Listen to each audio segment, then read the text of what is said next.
Hello, all, and welcome back to the Unveiled Mind, the show where we get down and dirty and sometimes really emotional about different topics. I'm Jacquelyn Cuyler, plus size yoga teacher, addiction therapist, transgendered person, as well as a transgendered feminist. And today we are going to be walking into a conversation that is complicated, emotional, political, historical, and frankly, sometimes downright explosive. Before I go any further, I want to be exceedingly clear on one thing. I am not trying to divide. I am not trying to take away. I'm trying to find balance. I'm trying to feel that all parties are truly understood with whatever their feelings are and from wherever they come from. And I plan on talking about this throughout the show. But those of you who might be somebody that I'm talking about, and some of you might be on the other side and are allies or trans persons themselves, we've all got to find some way of coexisting without bargaining on our boundaries, on our sense of self and our ability to be. So with that, I would like to begin and discuss how, as many of you know, lately I have been very active in my local National Organization of Women chapter here in Rochester, New York. I thought I really found a place that was free, understanding. I'd had so many hats in my life that I was trying on, and none of them really fit because I never really fit. And so when I found this organization, as one of my students who I also, people know I'm an addiction ed teacher, an education provider. One of my students that recently became an addiction therapist is now the local president. And she was really pushing me to, join this organization. And I shun groups. I've had lots of issues with groups growing up in a Christian cult, and all of those other things really factor into my overall distrust of anybody who's kind of in a circle of people. But at the same time, no one person is an island. Yes, a person can survive on an island, but only if they have the same dreams and aspirations to just exist. And that's okay. It's just not for everyone. So, and it's not for most people either. And so we are a community. We have to come. And that's why I went to this thing. And I said, you know what? I have to go to this. I have to figure out being involved and all of those other things. But today I want to talk to you about something I had really recently even learned existed. It's a term that I'm very angry exists. And the reason that I'm angry that it exists is because it seems to, from my perspective, seems to disarm and to hurt those that identify maybe differently than biology at birth. And I'm also old school in some aspects too. So please understand, I get some of the conservativeness and some of the fear. I fear so much every day. And I think when I get into the term, and I'm really kind of avoiding it, if you can't tell, like I'm jumping around it on purpose because it's uncomfortable for both sides. And so with that uncomfortability, I understand that there are people who have been trampled by the patriarchy, the male dominated society, the Judeo-Christian society. I can understand that. And so when there's this ambiguity sometimes, or this newness, or, because both those things exist on the same in spectrum, is newness, something brand new that we need to now address, talk about, and feel? Or is this something that has always existed and is now standing up for itself? So today, again, the word that I really hate that I was able to write, basically a 5-page script to discuss this one topic. So the word you probably heard on social media, in newspapers, on television, and in feminist spaces, in LGBTQ plus spaces, in political debates, and sometimes across the dinner table when somebody suddenly discovers that Thanksgiving is apparently the perfect time to discuss gender politics. This word is TERF. TERF. It means Trans-Exclusionary Radical Feminist. And again, I want to establish something that's very important. The term TERF is used today in several different ways. Historically, it referred to specifically to radical feminists who excluded transgender women from their understanding of womanhood and from certain feminist spaces or organizations. Today, however, the word is frequently used much more broadly for people who hold what are often called gender critical or trans exclusionary positions.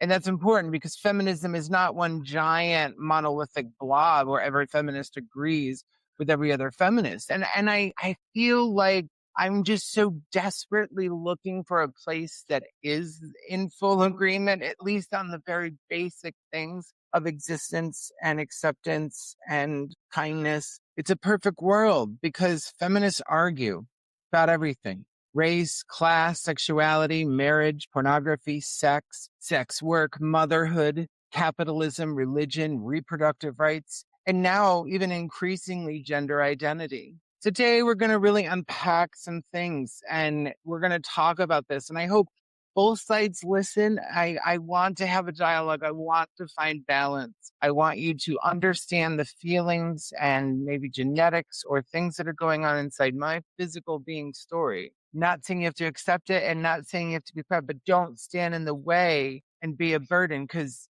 you are, in a sense, doing the thing you don't want anything to happen. And we're going to talk about maybe that's why.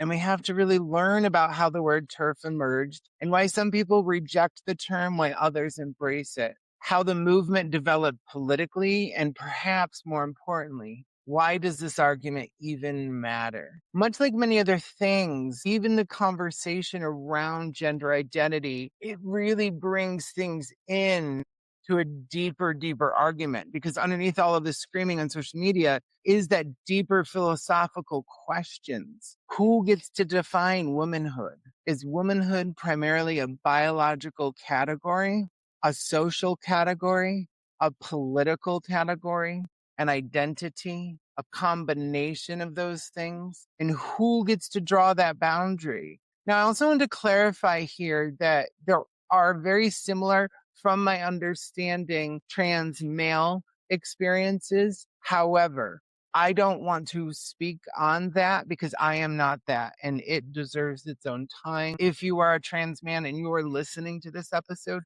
please come on and do an episode with me and talk about this same type of thing that's happening for you if it is, because I refuse to ever tell somebody else's story.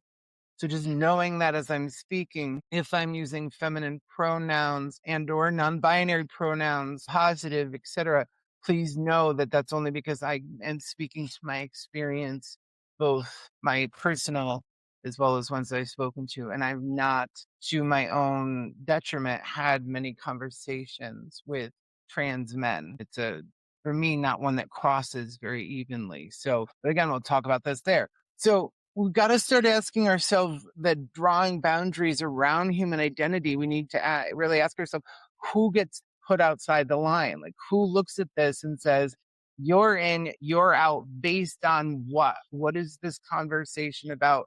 What is it truly about and experiencing? So we're going to start with the basic definition of the TERF, I guess. It stands for Trans-Exclusionary Radical Feminist. The phrase emerged in online feminist conversation around 2008.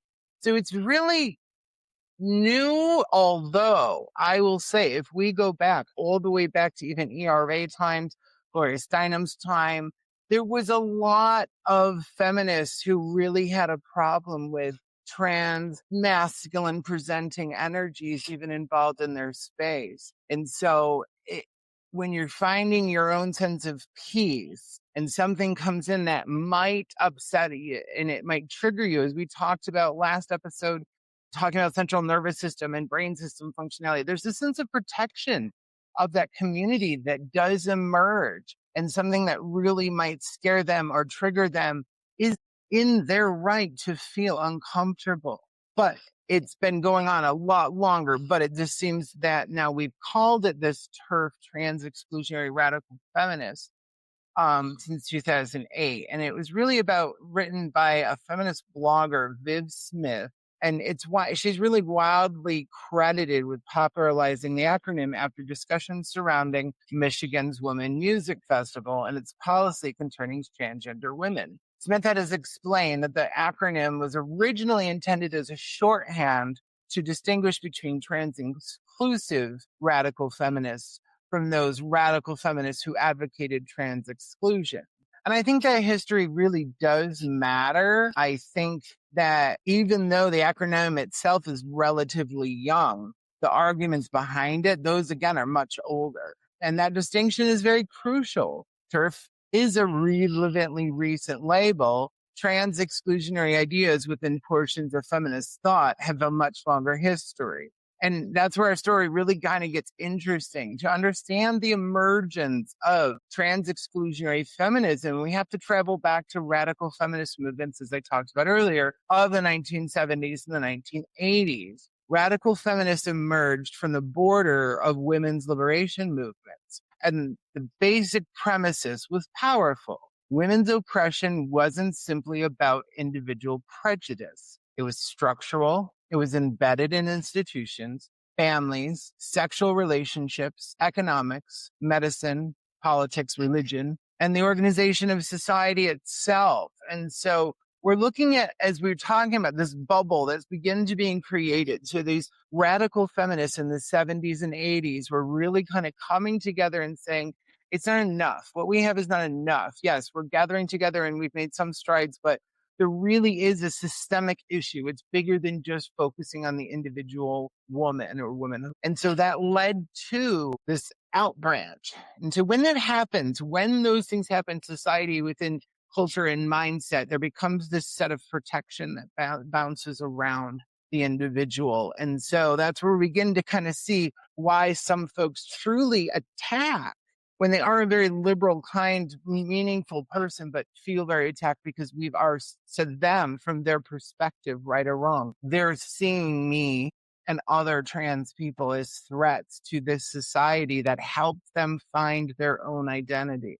And it's just as strong as any religious belief, philosophical belief that you are unwilling to look at. And so radical feminists asked a very uncomfortable question. What if patriarchy isn't merely a collection of bad individual men? What if it's an entire system? That analysis became incredibly influential. But here's where disagreements begin. Some radical feminists increasingly centered the concept of woman as biological or sex-based political class. In this framework, women were understood primarily through their reproductive biology and social oppression associated with being female. That framework produced powerful critics of sexual violence, reproductive oppression, pornography, prostitution, and patriarchal control. But it also created a problem. What happens when someone assigned male at birth identifies and lives as a woman? Is she part of the political category woman, or does her history of being assigned male mean she remains outside this category? The discussion becomes one of the major fault lines between trans-exclusive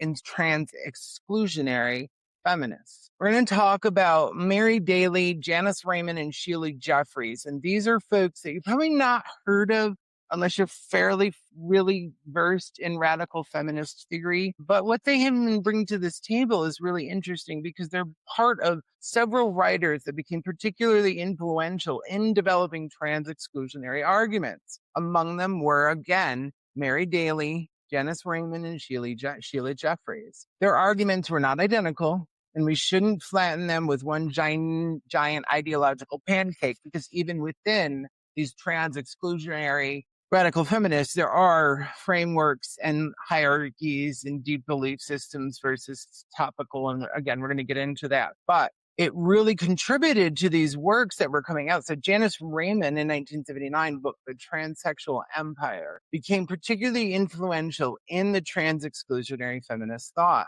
Raymond argued that transsexuality was connected to patriarchal structure and medical institutions. Mary Daly's work also treated transsexuality as connected to patriarchal constructs of sex and gender. And Sheila Jeffreys became an influential critic of transgender identities and gender recognition legislation. For example, Jeffreys later criticized Britain's Gender Recognition Act, arguing that the legislation raised fundamental questions about sex, gender, women's rights and women-only spaces. Now, here's where I want to slow down, because history isn't a courtroom drama.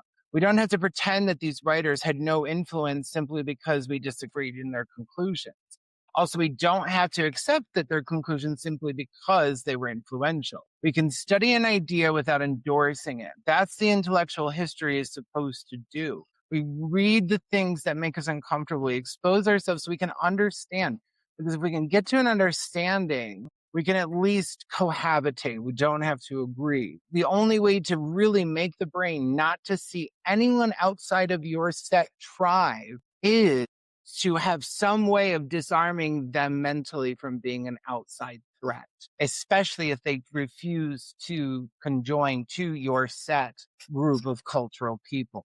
And so what we can say is this person made an important argument, and then see, I think the argument was profoundly wrong. Both sentences can exist. We don't want anyone else to look at us as anything but a spectrum, is what I've kind of gotten used to in the expectations of the trans person. And that's going to be another episode for another day. But I really, the contradiction within oneself has to be acknowledged. You can love someone and hate them so much. And so, because again, if you think about the old adage, the opposite of love is not hate, it's indifference.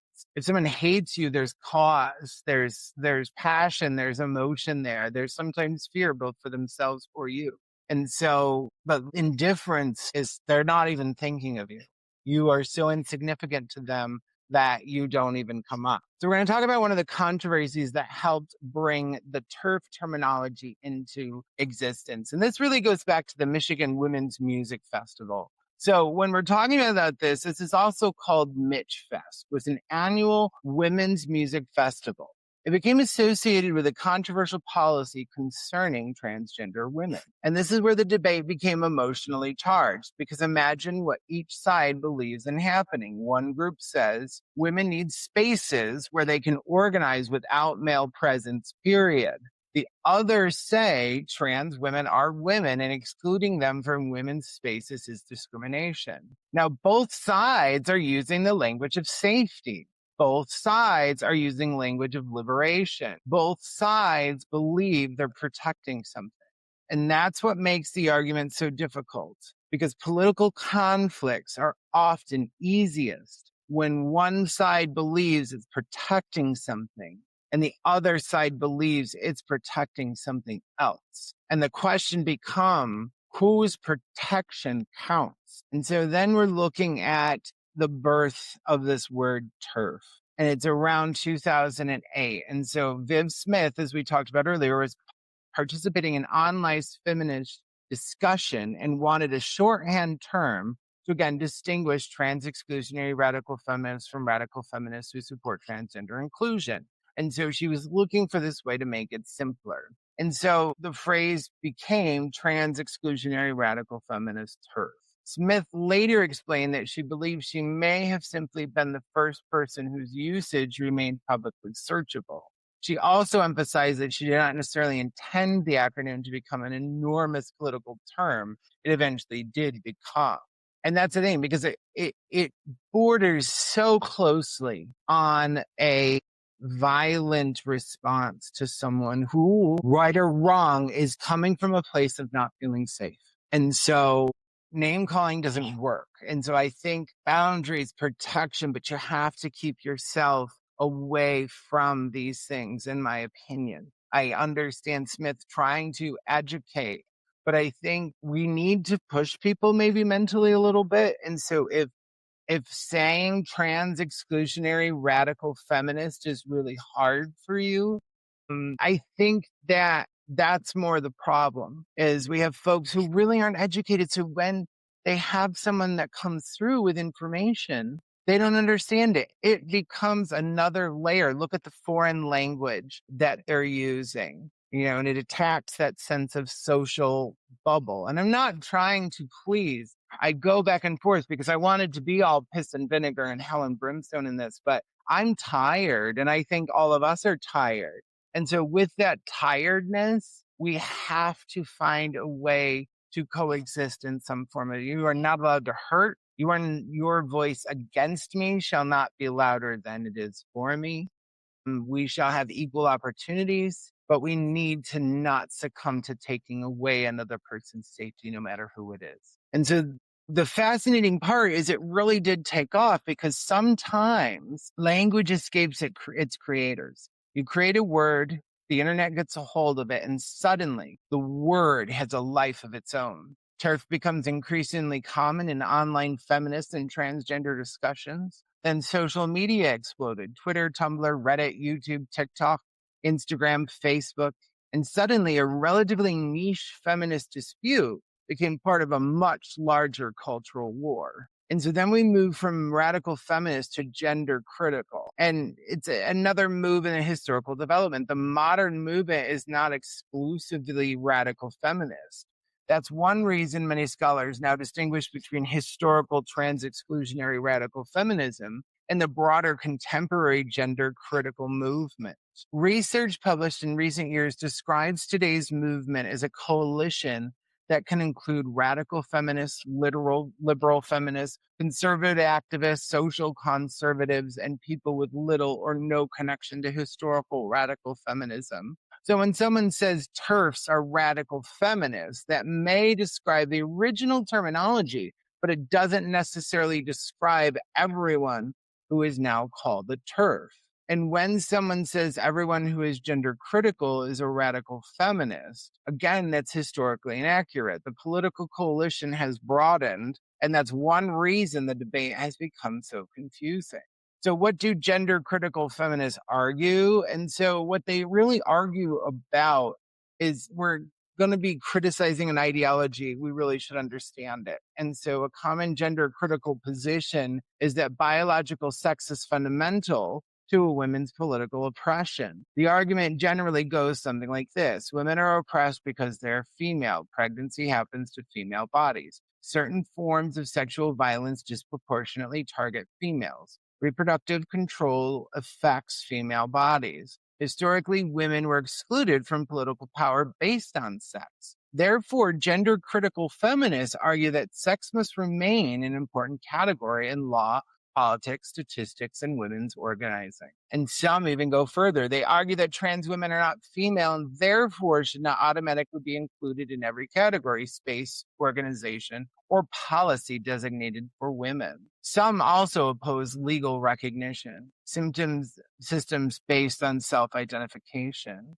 There are real arguments, and they deserve to be understood, but here's where trans-inclusive feminists fundamentally disagree. And so they argue that acknowledging sex-based oppression does not require denying transgender women identities or excluding them from womanhood. They argue that transgender women can experience misogyny, sexism, sexual violence, discrimination, and gender-based oppression. And they argue that feminists become stronger, not weaker, when it recognizes the difference between gender. The disagreement is enormous. And so the question of women's spaces. And so bathrooms, domestic violence shelters, prisons, changing rooms, sports, rape crisis centers, support groups, and other sex segregated environments. The argument over women's spaces often revolves around safety. Gender critical advocates may argue that women need spaces protected on the basis of biological sex. Trans inclusive advocates argue that transgender women also need safe spaces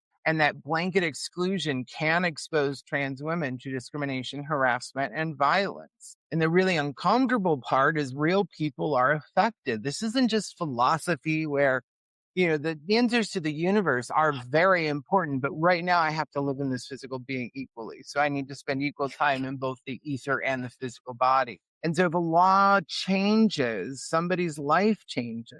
As if shelter changes its admission policy, somebody's life changes. If a sports organization challenges its eligibility requirements, somebody's life changes. If a person changes housing policies, somebody's life is changing. And so this is why these arguments become so intense, because people aren't debating an abstract philosophical puzzle.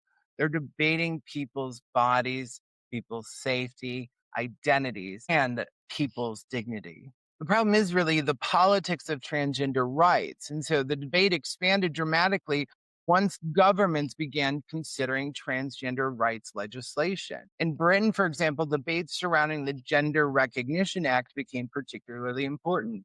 In 2004, law allowed transgendered people to obtain legal recognition of their acquired gender under certain conditions. Later proposals to simplify gender recognition generated intense opposition and debate. Academic research describes the period following proposed reforms as a major catalyst for the growth and visibility of gender critical feminism in Britain. And suddenly the conversation wasn't that who belongs in a women's feminist meeting. It became, what does the government legally recognize as sex? What does the government recognize as gender? What rights should transgender people have? What does equality mean? And that is when the movement became more politically consequential. So we have the media, and the media loves a binary. Good versus evil, men versus women, trans versus cis, feminists versus transgender activists, liberals versus conservative, left versus right, because nuance doesn't always generate clicks, conflict does. In social media, this even worse. Some say something and somebody says something inflammatory. Someone responds. Someone screenshots it. Someone quote tweets it. Someone makes a video. Someone gets angry. Someone monetizes the anger. And suddenly, thousands of people who have never met each other are screaming about a philosophical argument that started decades ago, and more often than not, because there are more trans people than we really probably ever knew or understood, but we still are not outnumbering you. So most of you will, especially in certain areas and populations of the country, will go their entire lives and never have an interaction with a transgendered person. And yet you're screaming about something you will never come in touch with. And that is a conversation for the other day. Another day. Welcome to the internet, though, the world's largest unpaid group therapy session, except for nobody is licensed. And so we have to start looking about, is TERF a slur? The question itself has become part of a political battle. Some people use TERF as a natural description term. Others consider it insulting or derogatory. Can't even read my own words that I wrote. Some gender critical feminists reject the terms completely and prefer gender critical feminist. Some people openly use TERF as a self-description. And scholars have examined the political surroundings, the word itself, including debates over whether the acronyms function as primary as a descriptive political category or as a derogatory label. And it's really, context matters. If you're describing someone's political position accurately, explain the position. Don't simply throw a label at something and assume the label ends the conversation. Because if the goal is understanding, calling someone a name isn't an argument. It implies, and this applies in every direction, TERF, transfood, bigot, misogynist, traitor, snowflake, fascist, idiot. Words can describe. And I'm not saying we shouldn't use these things when they are accurately, but the one word is not all that should be said. You want to call someone a fascist, explain what you mean by it and give examples so that people can understand. Otherwise, all they have to cling on to is one word. And what does that do? Words can shut down conversations. They describe. And so the unveiled mind is interested in what happens when we stop listening. The problem with reducing feminism to biology. Here's where I want to make my position clear. I think feminism has historically been strongest when it questions the assumption that biology determines destiny. Women were told you are biologically different, therefore you should have different rights. Women were told your reproductive capacity depends on your social role. Women were told you're naturally nurturing, emotional, submissive, you belong in the home. Feminism challenged those assumptions, and yet some contemporary feminist argument about transgender people returns to the proposition that biology should define the boundaries of womanhood. And that creates a philosophical tension because feminism has historically asked us to distinguish biological characteristics from social roles. So if we say female biology determines womanhood, we have to explain how that interacts with the enormous diversity of women's lives. Women who cannot menstruate, women who cannot become pregnant, women with different sex and development, postmenopausal women, women with hysterectomies, infertile, women whose bodies don't fit conventional expectations. Biology is real, but biology is also very complicated as well as human beings. And identity is also very complicated. But let's not erase sex. We have to remember before somebody throws their phone at the wall, I'm not saying biological sex doesn't matter. It does, it has to. Biological sex can matter enormously in examples in medicine, whether it's reproduction, certain diseases, pregnancy, public health, and scientific research. The mistake is assuming that acknowledging biological sex automatically requires denying someone's gender identity. We can recognize biological differences without turning those differences into hierarchy of human worth. And that's the challenge. And frankly, that's where our public conversation often fails. We want simple categories. Human beings refuse to cooperate with anything. The history is more complicated than Terf versus trans people. And I think one of the most important findings, other than the fact that I literally was able to write up and edit around 5 to 6 pages on this topic, and I still get so angry that this is such a deep happening topic, and I just became aware of it not that long ago. So one of the most important findings in historical scholarship is that trans and cis feminists were not always enemies either. Research on Britain's liberation movement in the 1970s and early 1980s show that trans women participated in feminist spaces and that trans and cis feminists sometimes worked together around bodily autonomy, critics of medical authority, and gender norms. And that's important because modern social media can make it look as though feminist and transgender identity have always been natural enemies. And they haven't. The history is a lot messier than we want that. There were feminists who excluded trans women, and there are feminists who supported them. There were trans women participating in feminist movements. Lots of arguments, alliances, fractures have happened, and there were people changing their mind. But that's history. It's messy. We have to get away from this idea that everything has to be clean. It has to be no intense feeling and all of those things that for some reason have just entered into the cultural understanding and has just ruined so many. But why does trans-exclusionary feminism become so prominent? And there really isn't one answer. Several forces came together. First, the growth of transgender visibility. And so I was watching Disclosure on Netflix earlier today, and I just always get caught off by a couple of different scenes and understanding. And when the quote came out of the more visibility we have, the more violence happens to us. And that's true because they can see you, it's out there. And so secondly, debates over legal recognition. Third, social media, really political polarization. People have to be angry. And so, but anger can only fire a fire for so long. And so once it's kind of burnt out on whatever nonsense it's been chewing on, it needs more. And so this is just another thing that some people can feed on and continue a thing, even though they're no longer talking about the Epstein list and all these other things that not so recently people were really talking about. And now trans needs to be the center of attention, which gives the media attention and concerns about women's spaces and safeguarding people. The broader cultural debate over gender identity, and the last one really is political alliances that cross traditional ideological boundaries. Because transgender politics doesn't fit neatly into the traditional left versus right framework, you can find trans-exclusionary arguments coming from people with radically different political philosophies. Some approach the issue from radical feminist theory, some liberal feminist perspectives, some conservative religious perspectives. It really goes on many different things. And so these motivations are not always identical, and pretending they are can make it harder to understand the movement in and of itself.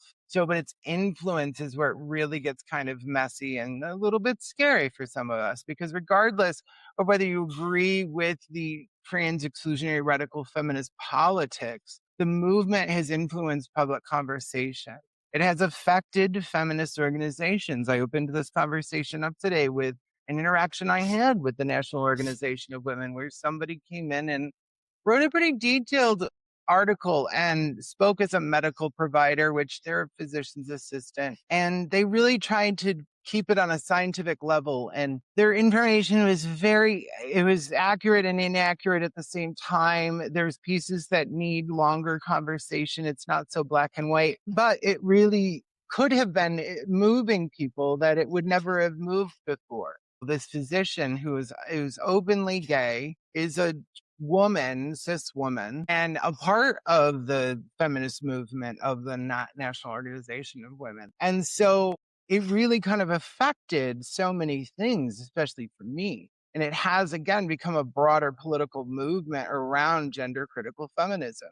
Research studying contemporary Britain have described the perspective as relatively marginal within feminism historically, but increasingly visible and politically influential, particularly in debates over gender recognition. And so it's really a remarkable transformation. The debate once existed largely inside feminist circles became part of the national political discourse and eventually international political discourse. So we're going to move away from theory, though, quickly, because this is where we start to think about and return to humanity. When a transgender woman hears you are not a woman, that isn't necessarily received as an abstract philosophical proposition. It can feel like you don't belong. You are pretending. Your identity isn't legitimate. Your life isn't real.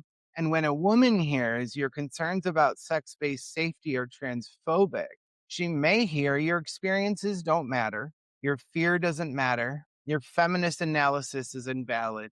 Your voice should be silenced. And now we have two groups of human beings who feel erased. That the danger of ideological conflict, everyone becomes convinced that listening to the other side is itself a betrayal. And once that happens, conversations become nearly impossible. But can feminism really include trans women? I believe and I hope it can. And I think the deeper feminist principle is worth remembering. A person's humanity should never depend upon whether they fit perfectly into someone else's definition of femininity.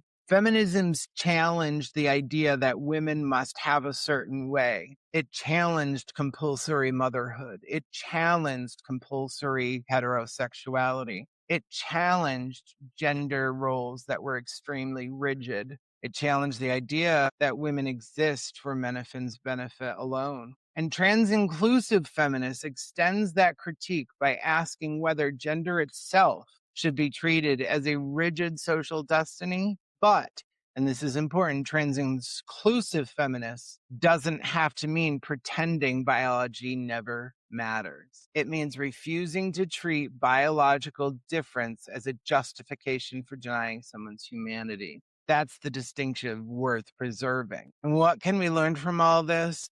First, movements evolve. The Trans-Exclusionary Radical Feminist acronym is about 18 years old. The idea behind trans exclusions are considerably older. Not all radical feminists are trans-exclusionary. That distinction matters historically. The contemporary gender critical movement is broader than historical radical feminism. The debate is not merely about terminology. It concerns law, medicine, sports, shelters, prisons, education, language, identity, and human rights. We have to remember that feminism and transgender activism have complicated histories. Neither movement is a single unified political entity. If we want better politics, we need to have better conversations within our own communities and figure out how we can work together. And really, that's what the Unveiled Mind is all about. Unveiling, not because every answer is simple, but because sometimes the truth is hidden underneath the argument. And underneath the trans-exclusionary radical feminist debate are questions that are much bigger than the acronym. What makes someone a woman? What makes someone a man? What does sex mean? What does gender mean? What does identity mean? What does safety mean? We continue to ask ourselves, when does inclusion become exclusion of someone else? When does protecting a category become policing a category? And perhaps the most uncomfortable question, who gets to decide? History teaches us something. Every movement eventually facing the question of who belongs. Feminism has faced it. The civil rights movement faced it. Many of the LGBT plus movements have faced it. Religious movements had giant historical movements, whether it's Reformation, Renaissance, movements to the United States early on. So many religious movements have faced the changing, and now we have 50,000 versions of different religions of the same kind. Political parties, Republicans used to be anti-slavery and Democrats were for it. Every community faces it. And whether we draw the circle of belonging, somebody is standing outside of that circle. And the ethical question isn't whether boundaries can exist, because they can. The ethical question is, why are we drawing the boundary? Who does it protect? Who does it exclude? And what evidence justifies it? That's a much harder conversation than just calling someone a TERF. And perhaps that's exactly the conversation we need. So if you listen to the entire episode, thank you and congratulations. You have survived approximately 30 minutes of feminist history, transgender politics, internet warfare, philosophy, biology, identity, and even controversy to ruin at least 3. When here's what I hope you take away. You don't have to agree with me. You don't have to agree with gender critical feminists. You don't have to agree with trans activists. You don't even have to know exactly what you believe yet. You're allowed to think. You're allowed to question. You're allowed to learn. You're allowed to change your mind. And you're allowed to say, I don't know. That sentence is criminally underrated. I don't know. Because sometimes I don't know is the beginning of wisdom. The problem isn't having questions. The problem is deciding that another human being doesn't deserve dignity while you're asking them. Let's debate. Let's challenge. Let's research. Let's disagree. But let's remember that behind every political argument is a human being trying to live a life. And if feminism is about liberation, then perhaps the ultimate question isn't who qualifies as a woman. Perhaps the deeper question is, what would it look like to build a world where nobody's humanity has to be proven before they are allowed to belong? I am Jacquelyn Cuyler, and this again has been The Unveiled Mind. Remember, question everything, especially the things you are absolutely certain about. Until next time, keep yourself and your mind unveiled. Of course, I would be absolutely horrible if I did not mention our major sponsor. We have the Cumin Club. If you go to thecuminclub.com and click on any of their foodstuffs, their meals, their simmer sauces, their rice, their anything, you as one of the listeners of The Unveiled Mind will receive 30 off your entire order. These are already 5-minute meals that are not expensive and can fit into anybody's budget. Again, go to thecuminclub.com and put in code word Jackie at checkout and get 30% off. That could make a big difference in this terrible, horrible economy.